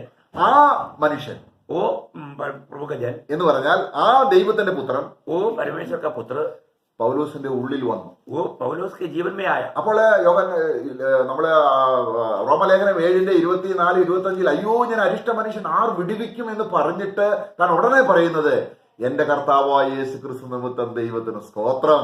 अभी यहाँ पर रोमियों का पत्री 7 अध्याय का 24-25 वचन में 24 वचन में कहता है कि हाय मैं कैसा अभागा मनुष्य हूँ, इस मरणहार शरीर से मुझे कौन छुड़ाएगा. ये बात बोलने को तुरंत तो बोलता है मैं प्रभु को धन्यवाद देता हूँ क्योंकि मसीह प्रभु यीशु मसीह के द्वारा मुझे विजय देने वाले प्रभु को धन्यवाद हो. അപ്പൊ പൗലോസ് തന്റെ ശരീരം മുഴുവനും ആത്മാവിനെയും ദേഹിയെയും യേശു ക്രിസ്തുവിന് അടിയറ വെച്ചു. इसका मतलब क्या है कि पौलुस ने अपने जीवन में अपने आत्मा को, प्राण को, शरीर को सब प्रभु को उपस्थिति में अर्पण किया. ഇനി യേശു ക്രിസ്തുവാണ്. ഇനിയും പൗലോസ് എന്തെങ്കിലും കാര്യം നോക്കുമ്പോൾ പൗലോസ് തനിയായി നോക്കുന്നില്ല. अभी जो भी बात को पौलुस जब देखता है तो वो अकेला में नहीं देखता. ഇപ്പോൾ യേശു ക്രിസ്തുവിന് അവന്റെ കണ്ണുകളെ കൊടുത്തിരിക്കുകയാണ്. अभी यीशु मसीह के लिए अपने आंखों को दे दिया। അപ്പൊ യേശു ക്രിസ്തു അവനിൽ വസിച്ചുകൊണ്ട് അവന്റെ കണ്ണിലൂടെ നോക്കുകയാണ്. अभी यीशु मसीह उसमें रह करके उसकी आंखों के द्वारा बाकी बातों को, बाहर की बातों को देखता है। അപ്പൊ 33 വർഷം ജീവിച്ച ആ ജീവിതത്തെ തനി ആവർത്തനം പൗലോസിൽ വരുന്നു. अभी जो 33.5 साल प्रभु जो जीवन बिताया, वही बात को अभी यहाँ पर मतलब लगातार आगे बढ़ते हुए वो अवस्था पौलुस के जीवन में आ गया। Praise the Lord. हालेलुया। കർത്താവിനെ മലയുടെ മുകളിലെല്ലാം കൊണ്ടുപോയി ലോകത്തിന്റെ മോഹം മുഴുവൻ ഉളവാകാൻ വേണ്ടി സാത്താൻ പരീക്ഷിച്ചതാണ്. जब उस पहाड़ पर ले जा करके प्रभु यीशु मसीह को शैतान ने ये दुनिया का मोहों में फंसाने के लिए उन्होंने परीक्षा लिया था। അപ്പൊ നമ്മളും അങ്ങനെ പരീക്ഷിക്കപ്പെട്ടവരാണ്. प्रियो, हमारा भी जीवन में इस प्रकार कई बातों में परीक्षा लिया जाता है। അപ്പൊ നമ്മൾ സ്വയമായി ജീവിച്ചാൽ മോഹിക്കാതിരിക്കുക. കാരണം നമ്മുടെ പ്രകൃതി തന്നെ എന്ത് കണ്ടാലും മോഹിച്ചു പോകുന്നതാണ് മനുഷ്യന്റെ വീണുപോയ സാധാരണ ജ്ഞാനം അതാണ്. क्योंकि हम लोग अगर हम अपने स्वयं में होते हुए नहीं, परंतु हम क्योंकि हमारा प्रकृति क्या है, गिरा हुआ प्रकृति है, वो शैतानी के स्वभाव भरा हुआ अवस्था है। അപ്പോൾ ജഡമോഹം, കൺമോഹം, ജീവനത്തിന്റെ പ്രതാപം ഇത് ദൈവത്തിൽ നിന്നല്ല, ലോകത്തിൽ നിന്നാണ്. जब शरीर की अभिलाषा, आंखों की अभिलाषा, जीविका का घमंड, ये प्रभु के ओर से नहीं, ये दुनिया की ओर से है। അപ്പൊ എനിക്ക് ജ്ഞാനം ഉണ്ടാകണം. अभी मुझे ज्ञान चाहिए। ഞാൻ ഇതിൽ പെട്ടെന്ന് വീണു പോകുന്നവനാണ്. मैं इन बातों में जल्दी गिर जाते हैं, കാരണം എന്റെ ജഡം അങ്ങനെയുള്ളതാണ്. क्योंकि मेरा शरीर ऐसा है। പൗലോസ് ഭയപ്പെടുകയാണ്. ഞാൻ നിങ്ങളുടെ ഇടയിൽ വന്നപ്പോൾ ഞാൻ ജ്ഞാനത്തിന്റെ വൈഭവം കൊണ്ടൊന്നും അല്ല ഞാൻ വന്നിരിക്കുന്നത്. पौलुस इन बातों में बहुत डर करके कहता है, जब मैं तुम्हारे बीच में रहा, मैं एक अपने आप को ज्ञानी बोल करके नहीं रहा। എന്ന് പറഞ്ഞാൽ ജഡത്തിന്റെ ജ്ഞാനം, ഈ ദൈവവചനം തന്നെ ജഡത്തിൽ ജ്ഞാനം എടുത്ത് പറയാം. ये शारीरिक ज्ञान, इस वचन को भी हम शारीरिक रीति में लेकर के कर सकता है, നമ്മളെക്കാളെല്ലാം സാത്താൻ വചനം അറിയാം. क्योंकि हमसे बढ़कर के शैतान वचन को जानते हैं। അതെങ്ങനെയുള്ള ജ്ഞാനമാണ്? वो कैसा ज्ञान है? ആത്മാവ് കൊടുക്കുന്ന ജ്ഞാനമാണോ? वो आत्मा देने वाला ज्ञान है क्या? അത് വീണുപോയ പോഷത്വമുള്ള ആ ജ്ഞാനമാണ്. वो जो गिर गया हुआ मूर्खता का वो ज्ञान है। ഇങ്ങനെ അനേകർ വിശ്വാസികളായെന്ന് പറഞ്ഞാൽ ആ ജ്ഞാനത്തിലാണ് ഇന്ന് വിശ്വാസികളാകുന്നത്. आज बहुत से लोग जबकि ज्ञानी बना कहता है तो वो उस विश्वास में, उस ज्ञान में वो मानव ज्ञानी है। പക്ഷെങ്കിൽ ദൈവജ്ഞാനമായ ക്രിസ്തുവിലൂടെയാണ് നമ്മൾ ജ്ഞാനികളാകേണ്ടത്. परंतु हम जो स्वर्गीय ज्ञान जो प्रभु यीशु मसीह है, यीशु मसीह के द्वारा हमें ज्ञानी बनना चाहिए। അപ്പോൾ നമുക്ക് കർത്താവിന്റെ തിരുവെഴുത്തുകളെ നമ്മൾ വാസ്തവത്തിൽ നമ്മുടേതായിരിക്കുന്ന ജ്ഞാനമാക്കി തീർക്കുമ്പോൾ, जब प्रभु यीशु मसीह को पवित्र शास्त्र वचन के आधार में हम अपना ज्ञान बनाएगा तो അങ്ങനെ അതാണ് ക്രൂശിന്റെ വചനം. वो है क्रूस का वचन। എന്താ ക്രൂശ് ചെയ്യുന്നത്? क्रूस क्या करता है? ഈ ദൈവത്തിന് അറപ്പുള്ള കാര്യങ്ങൾ നമ്മളിൽ നീക്കം ചെയ്യുന്നതാണ് ക്രൂശ്. जब जो भी बात जो प्रभु नफरत करता है, उन बातों को हमारे जीवन से जो दूर करता है, वो है क्रूस का कार्य। എന്നിട്ട് ദൈവജ്ഞാനം നമ്മളിൽ കൊണ്ടുവരുന്നതാണ് ക്രൂശ്. इसके बाद में परमेश्वरीय ज्ञान को हमारे में लेकर आता है, वो है क्रूस करता है। നമ്മളെ ക്രൂശ് എന്ത് ചെയ്യുന്നു? क्रूस क्या करता है? ക്രൂശിനെ ഒരു വ്യക്തി കണ്ടാൽ അവന്റെ പാപവും അവന്റെ ഉള്ളതെല്ലാം അവന്റെ ജ്ഞാനവും അവന്റെ ശക്തിയും എല്ലാം ക്രിസ്തുവിനോട് മരിച്ചു. जब उसकी व्यक्ति के जीवन का पाप, उनका ज्ञान, उनका जो भी गुण है, स्वभाव है, वो सब मसीह के साथ मर गया। എന്നിട്ട് മരിച്ചിട്ട് ഉയർത്തെഴുന്നേറ്റവനായ വേറൊരുവനാവും. और जो जी उठने के बाद में वो और एक व्यक्ति का बन जाता है, ആ വേറെ വ്യക്തിക്കാവുമ്പോൾ ഒരു ശിശുവിനെ പോലെ ആയിത്തീരുകയാണ്. क्योंकि वो और व्यक्ति के लिए जब हो जाता है, वो एक बच्चे के नायक बन जाता है। എന്നിട്ട് ആ ശിശുവിലേക്ക് ഈ ദൈവജ്ഞാനത്തെ പറഞ്ഞു കൊടുക്കുകയാണ്. और उस बच्चे को इस स्वर्गीय ज्ञान उनको प्रदान करते हैं। നമ്മൾ കർത്താവ് നിങ്ങൾ തിരിച്ച് ശിശുക്കളെ പോലെ ആകുന്നില്ലെങ്കിൽ ദൈവരായിട്ട് പ്രവേശിക്കത്തില്ല. इसलिए प्रभु यीशु ने कहा, यदि तुम वापस बच्चों के नायक नहीं बनता, तुम परमेश्वर के राज्य में या स्वर्ग राज्य में प्रवेश नहीं करेंगे। അപ്പൊ നമ്മൾ 1 കൊരിന്ത്യർ 1:18 എന്താ വായിക്കുന്നത്? ക്രൂശിന്റെ വചനം അല്ലെങ്കിൽ ക്രൂശിന്റെ വചനം ദൈവത്തിന്റെ കൗൺസിലുള്ള ദൈവജ്ഞാനമാണ് ക്രൂശ്. जब हम पहला कोरिन्थी पहला अध्याय का 18 वचन में क्या पढ़ता है? क्रूस की वचन वो परमेश्वर की संगति में रह करके उसके ज्ञान की, स्वर्गीय ज्ञान की बात है। പക്ഷെ ക്രൂശിന്റെ വചനം അനേകർക്ക് പോഷത്വമാണ്. परंतु क्रूस की वचन बहुतों के लिए या नाश में जाने वाले लोगों के लिए मूर्खता है। ഇപ്പം ക്രൂശിന്റെ വചനത്തെ കുറിച്ച് കർത്താവ് പറയാണ്, മോശ മരുഭൂമിയിൽ സർപ്പത്തെ ഉയർത്തതുപോലെ ദൈവപുത്രനെ ഉയർത്തേണ്ടതാകും. जब क्रूस के वचन के बारे में प्रभु यीशु मसीह कहता है कि जैसे मरुस्थल में मूसा ने सर्प को, मानो पितल का सर्प को खड़ा किया, वैसा मनुष्य पुत्र को भी खड़ा करना है। അപ്പോൾ എപ്പോഴാണ് മോശ താമ്രസർപ്പത്തെ ഉയർത്തിയത്? कब मूसा ने इस पितल के सर्प को खड़ा किया? അഗ്നിസർപ്പങ്ങൾ അവരെ കടിച്ചു. जब उस मतलब सांप ने लोगों को काटा। അപ്പം ഒരു പാമ്പ് കടി एक सांप काटने से दुनिया के ज्ञान के अनुसार हमें क्या करना चाहिए? എന്താ ചെയ്യേണ്ടത്? क्या करना चाहिए? ആ കടിച്ച ഭാഗത്തിന് മുകളിൽ കെട്ടുക, उस काट जो काटा गया उसके ऊपर बांधना, എന്നിട്ട് അവിടെ ആ മുറിവുള്ള ആ ഭാഗം മുറിച്ചിട്ട് ആ രക്തം ചോർത്തി കളയുക. और वो जो जहाँ पर काटा गया वहां पर थोड़ा और फाड़ करके वो खून को निकालना. അപ്പോൾ ദൈവം അതാണോ പറഞ്ഞു കൊടുത്തത്? क्या प्रभु ने ऐसा कहा क्या? അല്ല, नहीं. മനുഷ്യന് ഭോഷത്വം എന്ന് തോന്നിയതാണ് ദൈവം ചെയ്തത്.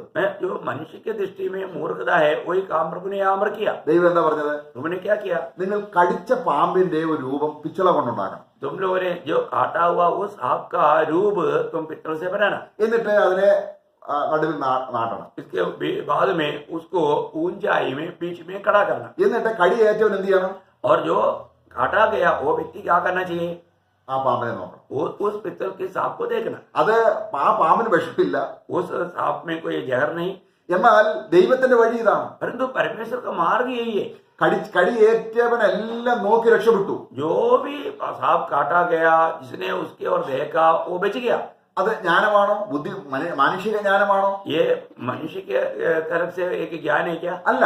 नहीं. എന്നാൽ ദൈവത്തിന്റെ ജ്ഞാനമാണ്. परंतु वो स्वर्ग का ज्ञान है. അതാണ് തിരുവചനം. ദൈവത്തിന്റെ ജ്ഞാനം മനുഷ്യന് പോഷത്വമായിട്ട് തോന്നുന്നു. इसलिए प्रभु का वचन कहता है कि स्वर्गीय ज्ञान मनुष्य को वो मूर्खता लगता है. അപ്പൊ ക്രൂശിന്റെ വചനം നശിച്ചുകൊണ്ടിരിക്കുന്നവർക്ക് പോഷത്വവും രക്ഷിക്കപ്പെട്ടുകൊണ്ടിരിക്കുന്നവർക്ക് അത് ദൈവശക്തിയുമാണെന്നാണ് പറയുന്നത്. घूस के वजन क्या है? जो नाश होते जाता है उनके लिए मूर्खता है, परंतु जो जीवन पाते रहता है या पाते जाता है उनके लिए वो जीवन है. सिस्टर पढ़ो. क्योंकि क्रूस की कथा नाश होने वालों के लिए मूर्खता है, परंतु हम उद्धार पाने वालों के लिए परमेश्वर की सामर्थ्य है. നശിച്ചുകൊണ്ടിരിക്കുന്നവർക്ക് എന്നാണ്.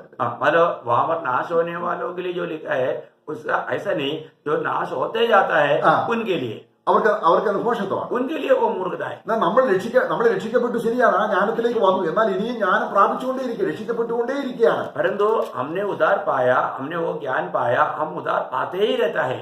അപ്പൊ നമ്മൾ നേരത്തെ കണ്ടു, ആ പോഷത്വമുള്ള മനുഷ്യൻ തന്റെ പ്രാണനെ രക്ഷിക്കുന്നില്ല. परंतु हमने पहले भी देखा जो मूर्ख लोग है अपना प्राण को नहीं बचाते. എന്ന് പറഞ്ഞാൽ ദൈവജ്ഞാനം ഇല്ലാത്തവൻ തന്റെ പ്രാണനെ നശിപ്പിക്കുകയാണ്. इसके बाद जो स्वर्गीय ज्ञान जिसको नहीं है वो अपने प्राण को नाश करते हैं. അപ്പൊ നമ്മൾ ഒരാൾ നരകത്തിൽ പോയാൽ നമ്മൾ ദൈവത്തെയാണോ കുറ്റം പറയേണ്ടത്? इसका मतलब एक व्यक्ति अगर नरक में जाता है तो क्या हम प्रभु के ऊपर दोष लगाना चाहिए? ഒരിക്കലുമല്ല.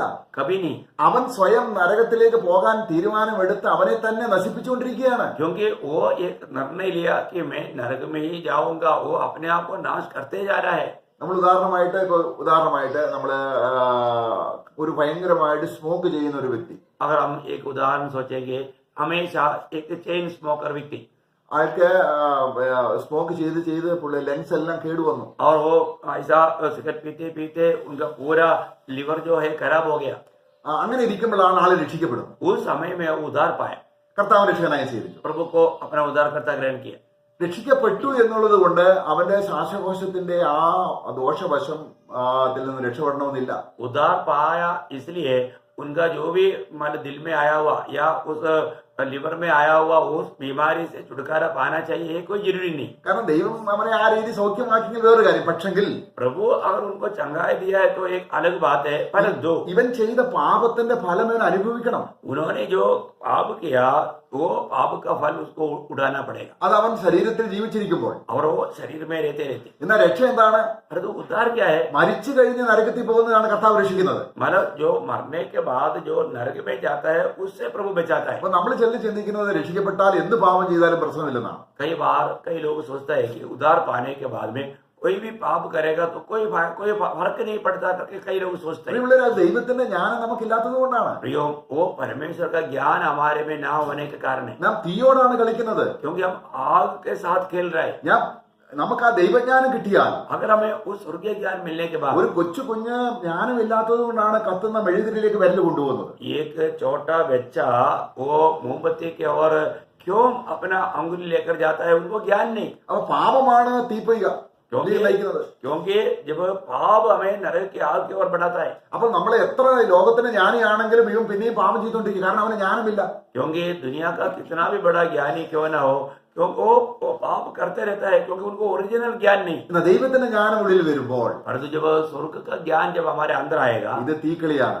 ये आग के साथ का खेल है. കാരണം ദോഷം വിട്ടകലുന്നു. क्योंकि हर बुराई से छोड़कर भागना है, ദൈവജ്ഞാനത്താൽ അവന്റെ പ്രാണനെ അവൻ രക്ഷിക്കുന്നു. क्योंकि अपना प्रभु ईश्वरीय ज्ञान से वो अपना प्राण को बचाता है. അതുകൊണ്ടാണ് നമ്മൾ തിരുവചനത്തിൽ വായിക്കുന്നത് സകല ദൂഷ്യവശങ്ങളും പകയും പിണക്കവും എല്ലാം നീക്കിക്കളഞ്ഞ് ഇപ്പോൾ ജനിച്ച ശിശുക്കളെ പോലെ വചനമെന്ന മായമില്ലാത്ത പാൽ കുടിപ്പീൻ വാഞ്ചിപ്പാൻ അത് നിങ്ങളുടെ ആത്മാക്കളെ രക്ഷിക്കും. क्योंकि इसलिए हम पहला पत्रोस दूसरा अध्याय का 1-2 वचन में पढ़ता है कि तुमने अपने दिल की जो भी नफरत है, कड़वाहट है, बैरभाव है, ईर्ष्या है, सारे बातों को दूर करके तुम निर्मल वचन रूपी दूध पियो, बाकी वो तुमको तुम्हारा प्राण का उद्धार करेगा. അതായത് നമ്മൾ ദൂരീകരിച്ചു എന്ന് പറഞ്ഞാൽ നീക്കിക്കളയാന്ന് പറഞ്ഞാൽ ക്രൂശിൽ ക്രിസ്തു വഹിച്ചു. बोलने का अर्थ, दूर करने का अर्थ क्या है कि तुझे ये बात को ज्ञान से समझना है कि तुम्हारा पाप का सजा प्रभु ने सूली पर उड़ाया. അതാണ് ക്രൂശിന്റെ വചനം. वो है क्रूस का वचन. അപ്പൊ എന്റെ സകല പാപവും എന്റെ ഹൃദയത്തിൽ ഉളവാകുന്ന സകലവും യേശു ക്രിസ്തു എന്നിൽ നിന്ന് ചുമന്നിതാ ലോകത്തിന്റെ പാപത്തെ ചുമന്ന് ദൈവത്തിന്റെ കുഞ്ഞാട് യേശു അത് ചുമന്നുകൊണ്ട് പോയി.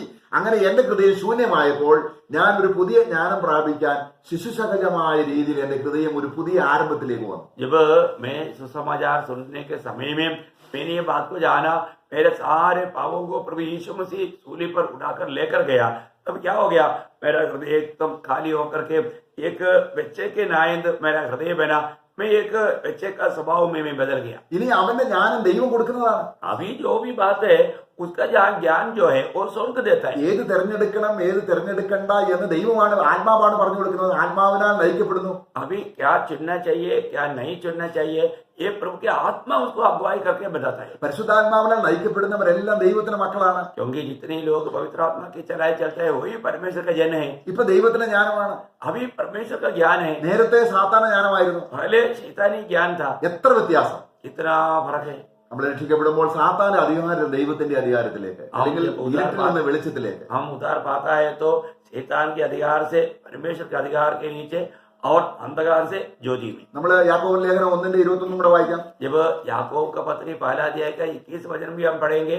इसलिए सारी मलिनता और बैरभाव की बढ़ती को दूर करके उस वचन को नम्रता से ग्रहण कर लो जो हृदय में बोया गया और जो तुम्हारे प्राणों का उद्धार कर सकता है. അപ്പോൾ ഇതെല്ലാം നീക്കിക്കളഞ്ഞ് अभी ये सारे बैरभाव, ये सारे गंदगी को दूर करके നമ്മൾ എന്ത് ചെയ്യണം?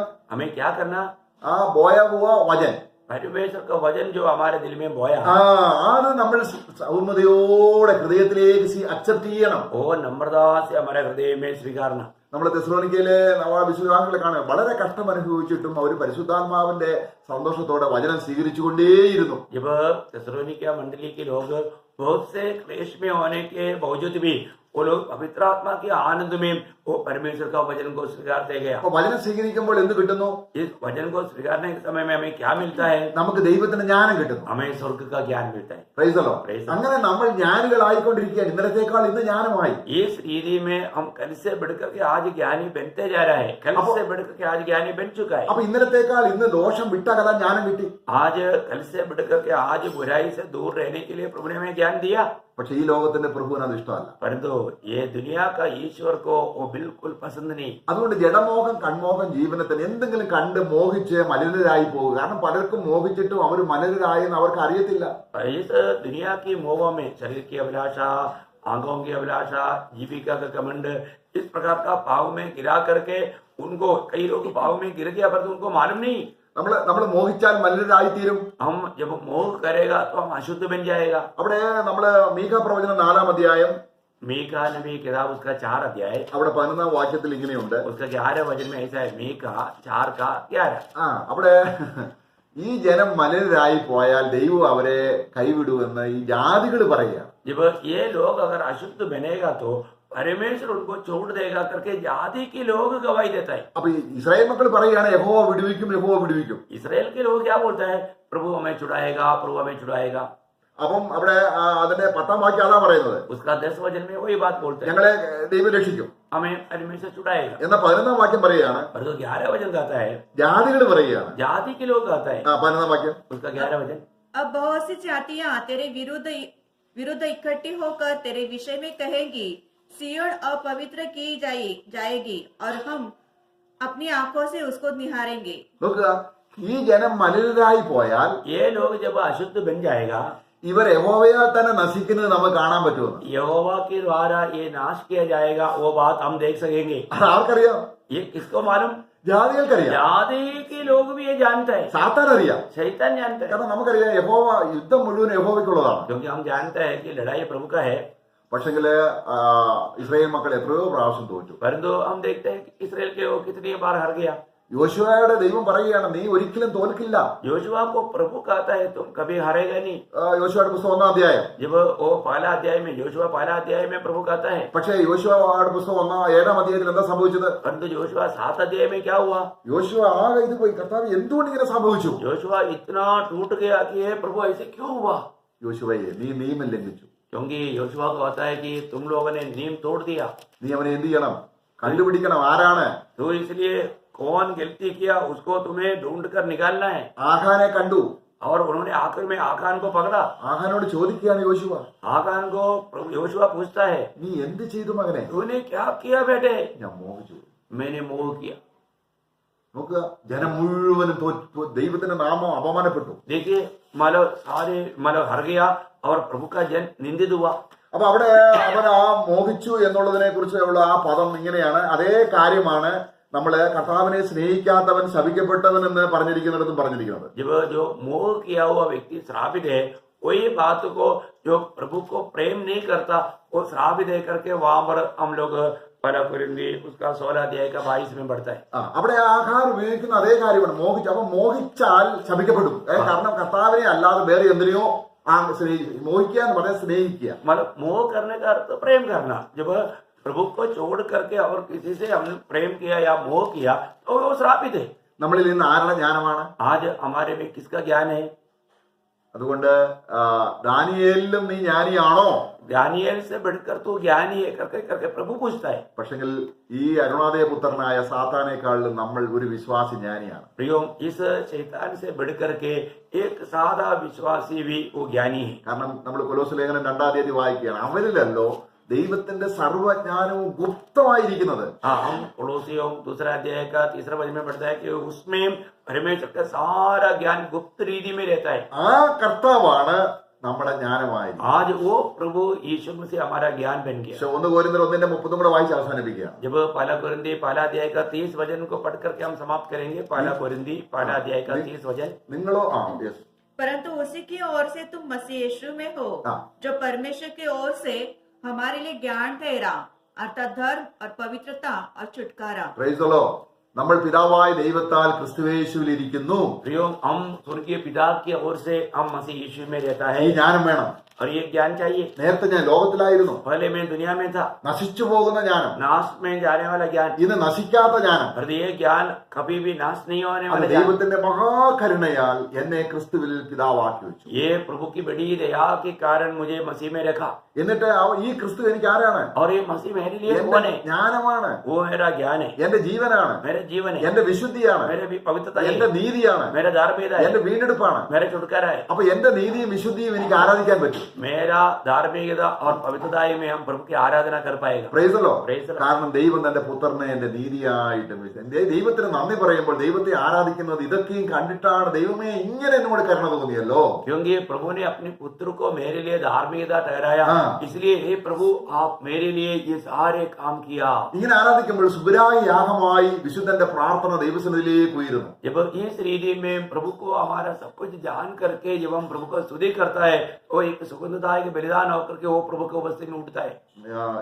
നമുക്ക് അവസാനിപ്പിക്കാം. हम സമയം കഴിഞ്ഞല്ലോ. आज के दिन में इस बात में हम समाप्त करें. അത് समय पूर्ण हो गया है. ഇത് എന്റെ ഹൃദയത്തിൽ ഒരുപാട് ഭാരമുണ്ട് ഇതിനെ തുടർന്ന് പറയാം. अभी इसके बारे में कहने के लिए मेरा हृदय में बहुत बोझ है. आने वाला समय में समय के अनुसार आपको बताएंगे. Praise the Lord. Praise the Lord. കർത്താവ് സഹായിക്കും. प्रभु आपको बहुत आशीष दे. प्रभु का अनुग्रह आप सबके साथ.